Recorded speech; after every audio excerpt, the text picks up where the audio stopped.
අපි මෙතනදි කතා කරනවා බැංකු සැසඳුම් ගැන. අනිවාර්යෙන් ඔයගොල්ලන්ට පේපර් එකේ එන තැනක් තමයි බැංකු සැසඳුම්. අනිවාර්යෙන් එනවා.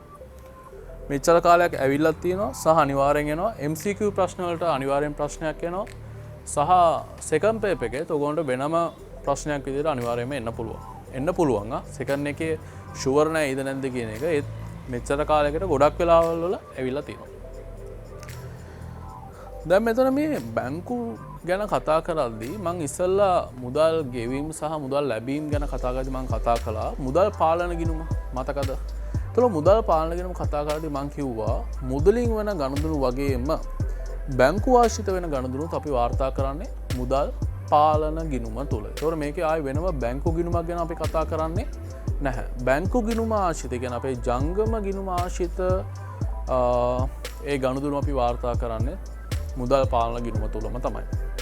එතකොට මල්ලි අපේ මේ ව්‍යාපාරය විසින් තමයි මොකද හදන්නේ? මුදල් පාලන ගිණුම. එතකොට මේ මුදල් පාලන ගිණුම කියන්නේ ඔයාලට මොන ගිණුමක්ද? ඔයාගේ බිස්නස් එකේ point of view එකෙන් කියන්නේ බිස්නස් එකේ දෘෂ්ටි කෝණය මේක අපේ මොන ගිණුමක්ද? වත්කම් ගිණුම.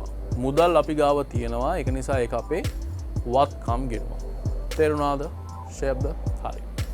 එතකොට දැන් මෙතන මේ බැංකුත් එක්කනේ අපි කතා කරන්නේ. එතකොට චෙක්පත් ලැබීම් එහෙම නැත්නම් මුදල් තැන්පතු අපි මුදල් පාලන ගිණුමට මොකද කරන්නේ? හර කරනවා. චෙක්පත් ලැබීම් අපි මුදල් පාලන ගිණුමට හර කරනවා. එහෙනම් චෙක්පත් වලින් ගෙවීම් මුදල් පාලන ගිණුම බැර කරනවා. ෂේප්ද? අවුලක් නැහැ. ඒක අපි සාමාන්‍ය එකනේ වාර්තා කරන්නේ. අපේ මුදල් අපි ගෙව්වම මුදල් පාලන ගිණුම බැර කරනවා අපිට මුදල් ලැබුණාම මුදල් පාලන ගිණුම හර කරනවා. චෙක්පත් ලැබෙනවා කියන්නේ මුදල් ලැබෙනවා කියන එක මොකක් කියලා ඔලුවට ගන්නකො. ඒ කියන්නේ අපිට වෙන කාගෙන් අපිට චෙක් එකක් ලැබෙනවා. ඒතකොට අපේ මුදල් පාලන ගිණුම මොකද වෙන්නේ? හර වෙනවා. චෙක් වලින් ගෙවුවම මුදල් පාලන ගිණුම බැර වෙනවා. තේරුණාද? හරි. දැන් මේ ව්‍යාපාරයේ පැත්තෙන්නේ. දැන් අපි හිතමු අපේ මේ ව්‍යාපාරයේ ඒ ජංගම කටයුතු කරන ජංගම ගිණුම කියන්නේ මොකක්ද? බැංකුවක ඉතිරි කිරීමේ ගිණුම් තියෙනවා, ජංගම ගිණුම් තියෙනවා, ස්ථාවර ගිණුම් තියෙනවා. ජංගම ගිණුම් කියන්නේ මොකක්ද? ව්‍යාපාර වලට විශේෂම ඕන දේ කොමර්ෂල් මේ accounts. මොකද්ද ජංගම ගිණුම් වල තියෙන විශේෂත්වය? චෙක්පත් මගින් ගනුදෙනු සිද්ධ කරන්න පුළුවන්. ඒක තමයි ජංගම ගිණුම් වල තියෙන විශේෂම දේ. හරිද? එතකොට අපේ තුම අපි බැංකු කටයුතු සිද්ධ කරන අපේ බැංකුව HNB කියලා මං වැඩ කරව බැංකුව. දැන් මේකේ ව්‍යාපාරය ඇතුලේ මේ මුදල් පාලන ගිණුම අපි පිළියෙල කරන්නේ ඒක අපේ වත්කම් ස්වරූපේ. අපි අපේ ඒ මුදල් ඒ කියන්නේ බැංකු ආශ්‍රිත ගනුදෙනු සිද්ධ කරන්නේ HNB එකත් එක්ක නම් HNB එක ඇතුලේ ඒගොල්ලෝ ගනුදෙනු වාර්තා කරනවා නේද? ඒතකොට ඒගොල්ලොත් ගනුදෙනු වාර්තා කරනවා. ඒ ගනුදෙනු වාර්තා කළා ඒගොල්ලෝ අපිට එවන ස්ටේට්මන්ට් එකට අපි කියනවා බැංකු ප්‍රකාශනය කියලා. බැංක් ස්ටේට්මන්ට් එක. තේරුණාද? බැංකු ප්‍රකාශනය.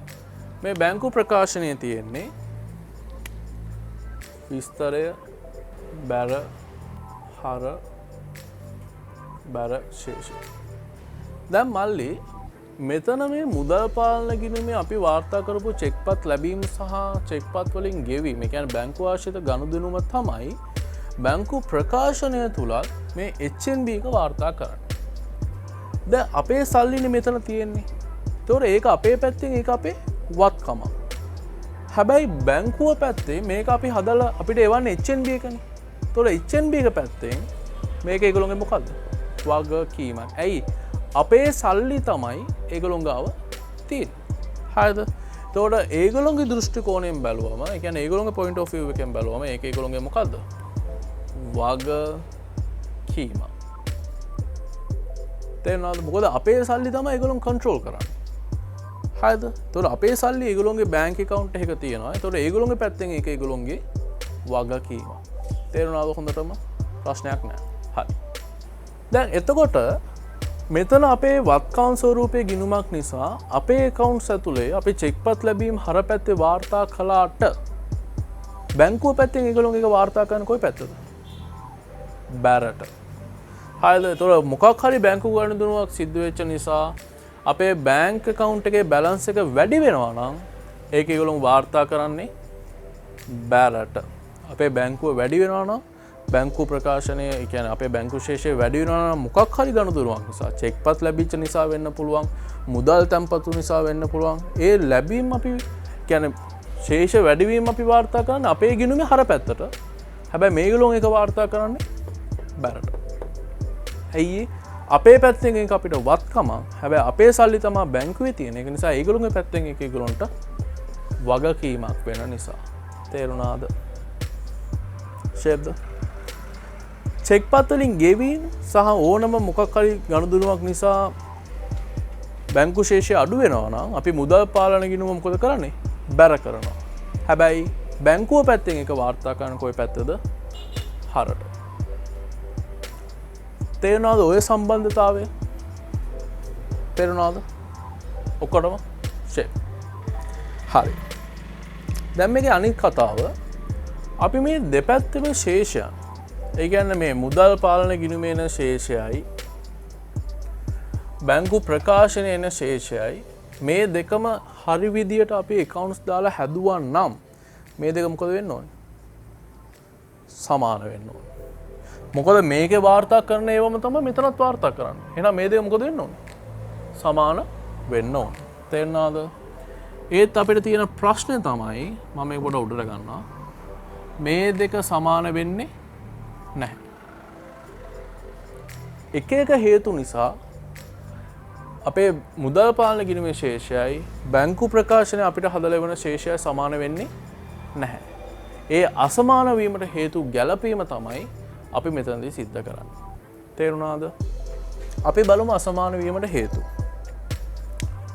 සාමාන්‍යයෙන් විශේෂයෙන් එන්න ඒ කියන්නේ අපිට හැම වෙලාවෙම එන්න දේවල් තමයි මම මෙතනදී කතා කරන්නේ. අපි ඊට පස්සේ ගණන් වලදී කතා කරමු අපිට ස්පෙෂලි එන දේවල් මොනවද කියන්නේ. පළවෙනි එක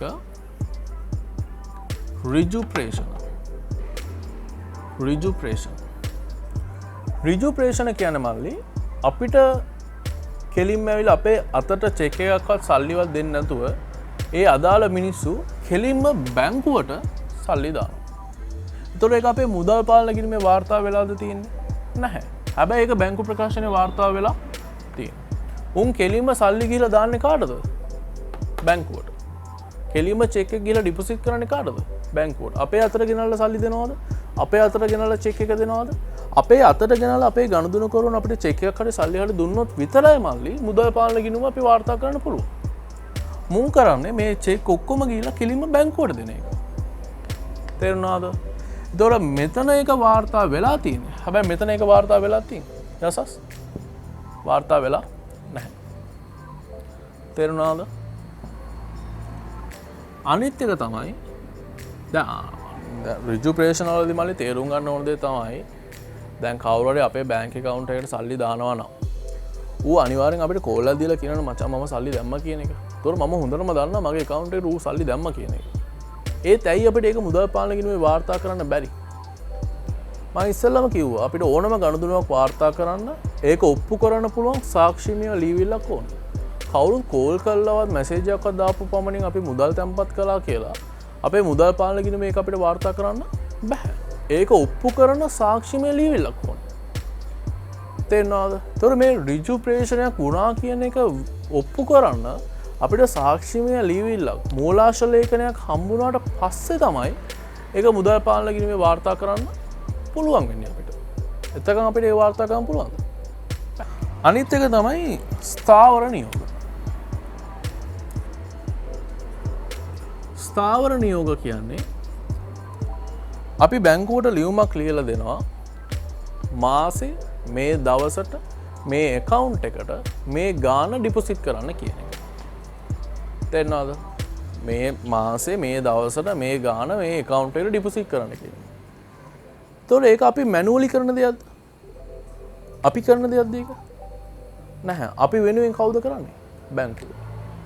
අපි මැනුවලි කියන්නේ අපි කරන්නේ නැති නිසා, අපි ගෙවීම සිද්ධ කරන්නේ නැති නිසා අපි ඒක මුදල් පාලන ගිණුමේ වාර්තා කරනවා. නැහැ. අපි වෙනුවෙන් ඒක කරන්නේ කවුද? බැංකුව. ඒතකොට ඒක බැංකු ප්‍රකාශනයේ වාර්තා වෙලා තියෙනවා. ඒ මෙතන වාර්තා වෙලා තියෙනවා. නැහැ. ඒක නිසා මේ ශේෂයන් දෙක මොකද වෙන්නේ? අසමාන වෙනවා. තේරුණාද? හරිද? අනිත් එක තමයි බැංකු ගාස්තු හා වෙනත් ගාස්තු. මේක නම් මල්ලි ගාස්තු අඩු කරනකම්ම අපි දන්නේ නැහැ. බැංකුව අපිට දෙන ඒ සර්විසස් වලට ඒ සේවා සපයන වට ඒගොල්ලෝ මොකද කරන්නේ? අපෙන් යම්කිසි ගාණක් බැංකු ගාස්තු විදියට කපා ගන්නවා. ඒක බැංකු ප්‍රකාශනයේ වාර්තා වෙනවා. ඒත් අපේ account එකේ ඒක වාර්තා වෙනවා. නෑ ඒකට හේතුව මොකද්ද? අපි ඒක වුණා කියලා දන්නේ නැති නිසා. තේරුණාද?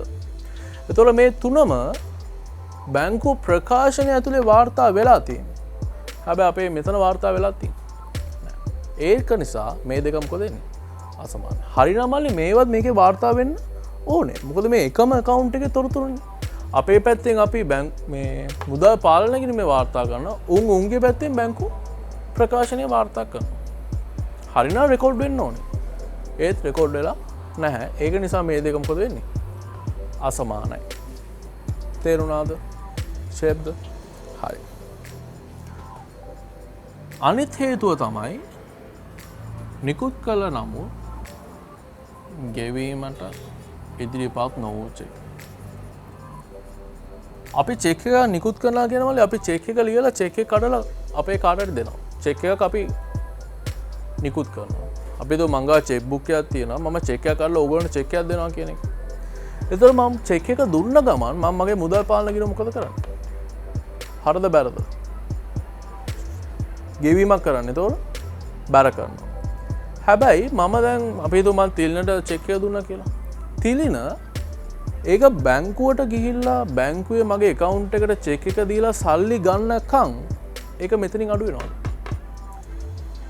නිකුත් කළා. අපි චෙක් එක නිකුත් කරද්දී අපි අපේ මුදල් පාලන ගිණුම බැර කරනවා. හැබැයි අපෙන් චෙක් එක ගත්ත එක අපේ බැංකුවට ගිහිල්ලා බැංකුවෙන් ඒක සල්ලි කරගන්නකම් මෙතනින් ඒක අඩු වෙනවා. නෑ. අන්න ඒක නිසා මේ දෙකේ ශේෂයන් අතර වෙනසක් තියෙනවා. අනිත් එක තමයි තැම්පත් කළ නමුත් උපලබ්ධි නොවූ චෙක්. අපිට ලැබිච්ච චෙක් ටික අපි තැම්පත් කරනවා. අපි බැංකුවේ ගිහිල්ලා තැම්පත් කරපු ගමන් අපේ මුදල් පාලන ගිණුම මොකද වෙන්නේ? අපි හර කරනවා. අන්තිමට අපි දුන්න තිල්නලා ඕගොල්ලෝ ඔක්කොම මට ක්ලාස් ෆීස් ඕගොල්ලෝ චෙක් එකකින් දුන්නා කියලා. හරිද? ඒතකොට මේ චෙක් ටික ඔක්කොම මම කලෙක්ට් කරගෙන මට චෙක් ටික ලැබිච්ච ගමන් මම මගේ මුදල් පාලන ගිණුම මොකද කරන්නේ? හර කරනවා. හැබැයි ඒ චෙක් ටික මං අරන් ගිහිල්ලා බැංකුවට ගිහිල්ලා බැංකුවේ ඩිපොසිට් කරනකම් ඒක මෙතනට වැටෙනවා. තේරෙනවද? ඕගොල්ලෝ මට චෙක් එක අතට දුන්න ගමන් මම මගේ මුදල් පාලන ගිණුම හර කරනවා. මොකද මේක හදන්නේ මමනේ. හැබැයි ඒ චෙක් ටික එකතු කරගන් ගිහිල්ලා බැංකුවට ගිහිල්ලා බැංකුවේ ඩිපොසිට් කරනකම් ඒක මේකට වැටෙන්නේ නැහැ. අන්න ඒ නිසා මේ දෙක මොකද වෙන්නේ? අසමානයි. ඔන්න ඔය හේතු පහ තමයි විශේෂයෙන්ම අපිට ගොඩක් තැන්වලදී එන හේතු පහ. තේරුණාද? කුසල් මොකද තත්ත්වය? තේරුම් නැති තැන මොකක්ද දැන් කියන්න බෑ. යසස් බය නැතුව කියන්න බෑ. තේරුම් නැතන් කියන්න. මම ආයෙ චුට්ටක් කියලා දෙන්න. මුදල් පාලන ගිණුම හදන්නේ අපි. ව්‍යාපාරය. හරිද? මොකද මේක තියෙන්නේ ඒතකොට අපේ පාලනය යටතේ නේද? ඒතකොට මේක හදන්නේ අපි. හැබැයි බැංකු ප්‍රකාශනය හදන්නේ කවුද? බැංකුව. මේ දෙකේම වාර්තාව කරන්න ඕනේ එකම ජාති ගිණුම් ටික තමයි. මොකද මේ එකම දේ තමයි වාර්තා වෙන්නේ. අපි අපේ පැත්තෙන් මුදල් පාලන ගිණුම හදනවා. ඒ අදාළ තොරතුරුම මෙතනදී වාර්තා කරලා ඒගොල්ලෝ බැංකු ප්‍රකාශනය හදනවා. අපේ පැත්තෙන් අපේ මුදල්නේ. ඒක නිසා ඒක අපිට මොකද්ද? වත්කමක්. හැබැයි ඒගොල්ලෝගේ පැත්තෙන් ඒක ඒගොල්ලන්ට මොකද්ද? වගකීමක්. ඒක තේරෙනවද? ඒතර වත්කම් වැඩි වෙද්දී අපි හර කරනවා. අපේ වත්කම වැඩි වෙනවා කියන්නේ ඒගොල්ලෝගේ පැත්තෙන් මොනවද වැඩි වෙන්නේ? වගකීම. ඒක නිසා ඒගොල්ලෝ මොකද කරන්නේ? ඒක බැර කරනවා. අපේ වත්කම් වැඩි වෙද්දී අපි හර කරන හැම දෙයක්ම ඒකෙන් කියවෙන්නේ අපේ සල්ලි උංගාව තියෙන. ඒතර අපේ සල්ලි උංගාව වැඩි වෙනවා. ඒතර උන් අපිට ණය වෙනවා වැඩි. බැංකුව යටතේ අපේ සල්ලි තියෙනවා. ඒතර ඒගොල්ලෝගේ වගකීම මොකද වෙන්නේ? වැඩි වෙනවා. අපේ හර වෙද්දී එහෙනම් ඒගොල්ලෝගේ මොකද වෙන්නේ? බැර වෙනවා. අපේ බැර වෙද්දී එහෙනම් ඒගොල්ලෝගේ මොකද වෙන්නේ? හර වෙනවා. තේරුණාද? එතකොට හරි විදියට මේ දෙක ගිණුම්ගත කළා නම් මෙතනින් ලැබෙන ශේෂයයි මාසයේ අන්තිමට මෙතනින් ලැබෙන ශේෂයයි මාසයේ අන්තිමට මොකද වෙන්න ඕනේ? සමාන වෙන්න ඕනේ. ඒත් විවිධ හේතු මත මේ දෙක සමාන වෙන්නේ නැහැ. ඒ අසමාන වීමට හේතුව අපිට ප්‍රධාන වශයෙන් එන හේතු පහ තමයි මම මෙතනදී මේ කතා කරලා තියෙන්නේ. පළවෙනි එක මොකද්ද? ඍජු ප්‍රේෂණ. එහෙම නැත්නම් ඍජු තැන්පතු.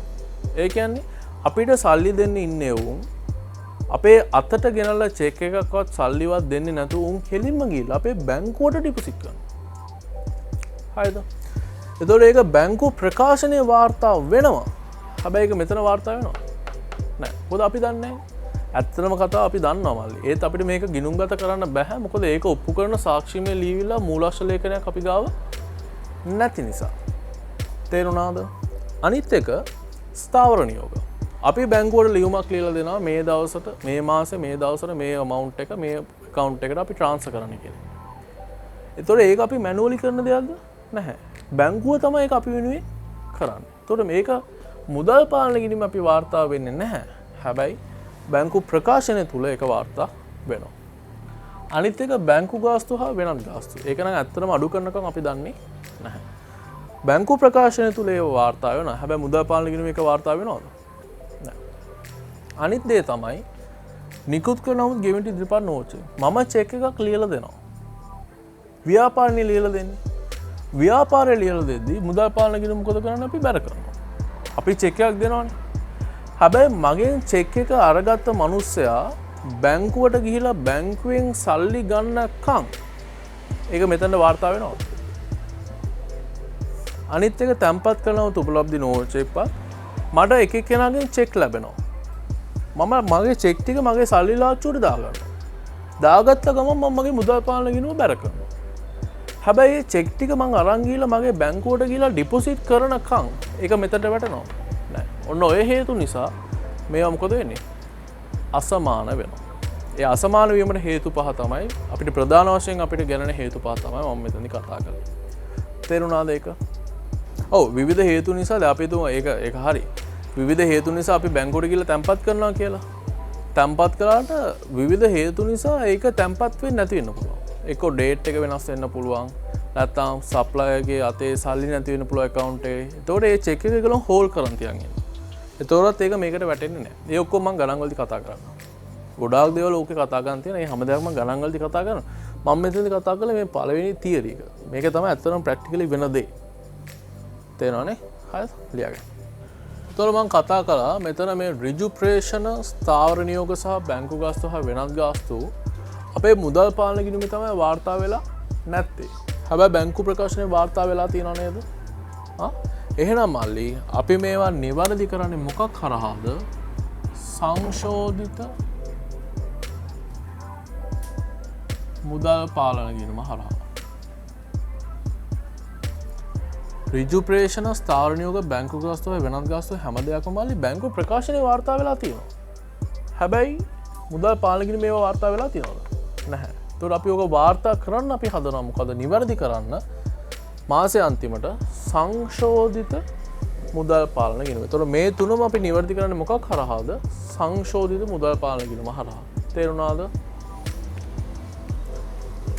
මේ දෙක මල්ලි අපේ මුදල් පාලන ගිණුමේ වාර්තා වෙනවා. මේ දෙකම වාර්තා වෙන්නේ නැති මොකේද? බැංකු ප්‍රකාශන. හැබැයි බැංකුව කියන්නේ අපේ ඇතුලේ ක්‍රියාත්මක වෙන ආයතනයක්ද? නැහැ. බැංකුව කියන්නේ වෙනමම ක්‍රියාත්මක වෙන ආයතන. ඒතර අපිට කෝල් එකක් දීලා කියන්න පුළුවන් මචං ඔයගොල්ලෝ වැරදි මේක අපි මේව කළා එහෙම කියලා ඒගොල්ලන්ට හදාගන්න කියලා. බෑ. අන්තිම ඒක ඇත්තටම වැරද්දක් නෙමෙයිනේ. මේකේ චෙක් එක අපෙන් ගත්ත එක සල්ලි අරගෙන නැහැ බැංකුවට ගිහින්. මේක අපි තාම ඩිපොසිට් වෙලා නැහැ. ඒතර ඒක බැංකුවේ වැරද්දක් නෙමෙයි. තේරෙනවනේ? ඒතර අපිට ඒක බැංකුව හරි ගස්සන්න කියලා එහෙම කියන්න බෑ. අපි මෙතනදී පෙන්නනවා ඇයි අපේ සංශෝධිත මුදල් පාලන ගිණුමේ ශේෂයයි බැංකු ප්‍රකාශනයේ ශේෂයයි සමාන වෙන්නේ නැත්තේ මේ දෙක නිසා. අපි ඒක හදන එකට කියනවා බැංකු සැසඳුම් ප්‍රකාශන. බැංකු සැසඳුම් ප්‍රකාශනයෙන් අපි කියනවා ඇයි සංශෝධිත මුදල් පාලන ගිණුමේ ශේෂයයි බැංකු ප්‍රකාශනයේ ශේෂය තවදුරටත් සමාන වෙන්නේ නැත්තේ ඇයි කියන එක. එතකොට සංශෝධිත මුදල් පාලන ගිණුමේ ශේෂය තියෙන්නේ 7. එනකම ඉස්සරට ගණන් වලදී කතා කරන්න. බැංකු අයිඩාවක් ආවම බැරට තමයි වාර්තා වෙන්නේ. දැන් මේක අපි වාර්තා කරන්නේ මොකද පළවෙනි එක? ඍජු ප්‍රේෂණ. ඍජු ප්‍රේෂණ වෙච්ච නිසා මුදල් පාලන කිරීමේ ශේෂය මොකද වෙන්නේ? වැඩි වෙනවද අඩු වෙනවද? ඔව්. ඍජු ප්‍රේෂණ කියන්නේ මොකද්ද? අපේ ගණදුනුකරුවන් කෙලින්ම ගිහලා බැංකුවේ තැන්පත් කරනවා. ඒතර අපේ මුදල් පාලන කිරීමේ ශේෂය මොකද වෙන්නේ? වැඩි. මුදල් පාලන කියන්නේ වත්කම් වැඩි වෙනවා කියන්නේ හර වෙනවා. එහෙනම් ඍජු ප්‍රේෂණ අපි වාර්තා කරද්දී සංශෝධිත මුදල් පාලන කිරීමේ ශේෂයට හර කරන්න ඕනේ. ඍජු ප්‍රේෂණ. තේරෙනවද? එහෙනම් ස්ථාවර නියෝග කියන්නේ අපි ගෙවනවා. එතකොට සංශෝධිත මුදල් පාලන කිරීම මොකද වෙන්නේ? අඩු වෙනවා. එතකොට ස්ථාවර නියෝග කියලා බැර කරන්න ඕන. සහ බැංකු ගාස්තුත් ගෙවනවා සංශෝධිත මුදල් පාලන කිරීම බැර වෙන්න ඕන.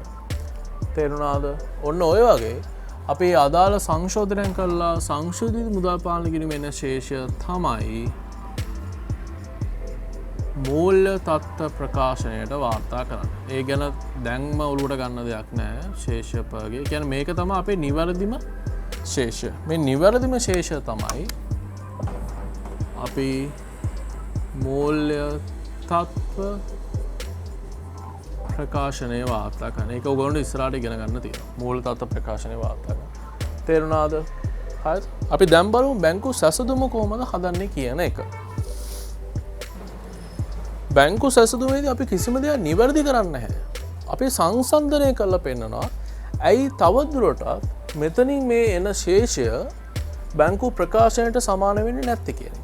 දැන් බැංකු ප්‍රකාශනයයි මුදල් පාලන කිරීමේ අසමාන වෙන්න හේතු ටික මේ තියෙන්නේ.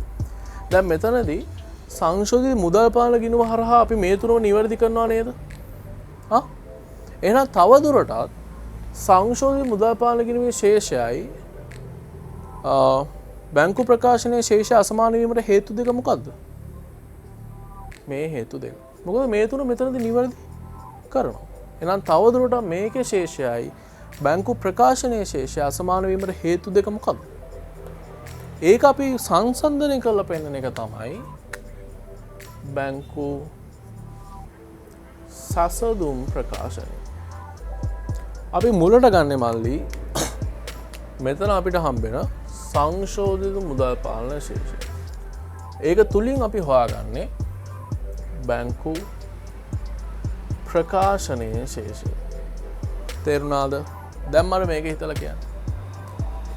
නිකුත් කළ නමුත් ගෙවීමට ඉදිරිපත් නොවූ චෙක්. අපි චෙක් එකක් නිකුත් කරද්දී අපි චෙක් එකක් ගෙවද්දී ඒක මුදල් පාලන කිරීමේ වාර්තා වෙනවද නැද්ද? වාර්තා වෙනවා. ඒ කියන්නේ මේක ඇතුලේ ඒක තියෙනවද නැද්ද? තියෙනවා. මුදල් පාලන කිරීම ඇතුලේ තියෙනවා. ඒක තුලින් මේක ගන්න නම් නිකුත් කළ නමුත් ගෙවීමට ඉදිරිපත් නොවූ චෙක් මොකද කරන්නේ? එකතු කරන්න ඕනේ. මොකද අපි චෙක් එක නිකුත් කරද්දී අපේ මුදල් පාලන ගිණුම අපි බැර කරනවා. ඒ කියන්නේ මුදල් පාලන ගිණුම අඩු වෙනවා. හැබැයි ඒක බැංකු ප්‍රකාශනයේ වාර්තා වෙනවද? නැහැ. එහෙනම් මේක තුලින් මේක ගන්න නම් අපි ඒක මොකද කරන්න ඕන? එකතු කරන්න ඕන. ඒතකොට මල්ලි මෙතන සසඳුම් ප්‍රකාශනයේදී අපි එකතු කරන්නේ නිකුත් කළ නමුත් ගෙවීමට ඉදිරිපත් නොවූ චෙක්. තේරුණාද? තැන්පත් කළ නමුත් උපලබ්ධි නොවූ චෙක්. අපි තැන්පත් කළදී අපි අපේ මුදල් පාලන කිරීමේ මේ ශේෂයන් තියනවා නේද? හැබැයි මේක ඇතුලේ ඒක තියනවා? නැහැ. එහෙනම් මේක ඇතුලේ ඒක තියනවා. ඒකෙන් මේක ගන්න නම් ඒ තියෙන එක මොකද කරන්න ඕනේ? අයින් කරන්න ඕනේ. හරිද? එහෙනම් අපි අඩු කරන්නේ මොකද්ද? තැන්පත් කළ නමුත් උපලබ්ධි නොවූ චෙක්.